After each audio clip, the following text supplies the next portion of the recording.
Good afternoon. Thank you for taking a few moments with me in the Word today.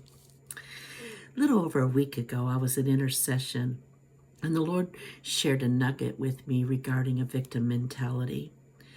When someone finally does come to the conclusion that they're a victim, and they make a decision to walk away from the situation, that is power.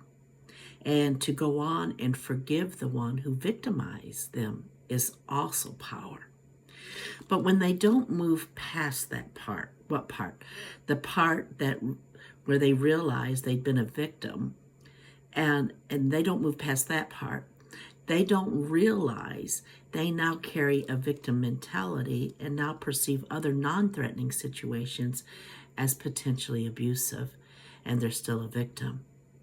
What was once power to walk away and say, I forgive, becomes a wall they believe protects them, but it's actually crippling them.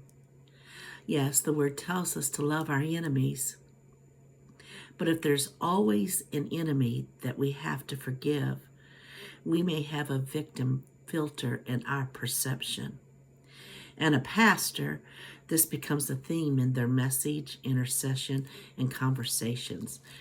What becomes the message? That we're going to forgive and walk in love. We're going to forgive, we walk in love. And yes, we are to forgive and to walk in love. But if that's the constant theme in our message and intercession and conversation, then there's always a perception of opposition and an enemy. Victim's not the word they would use, but being persecuted or hated. And sometimes they're just chasing something that's not there.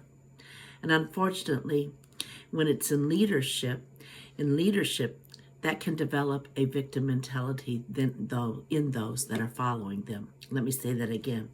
Unfortunately, in a leader, that can develop a victim mentality in those that are following them.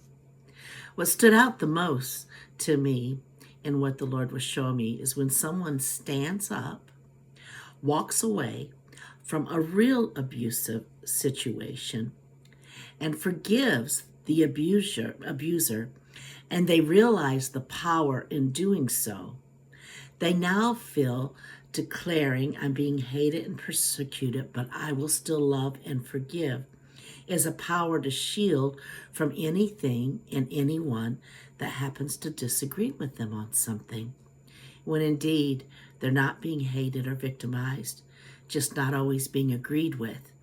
The unfortunate truth is they believe they're walking and leading in love when they're actually not seeing people and situations clearly.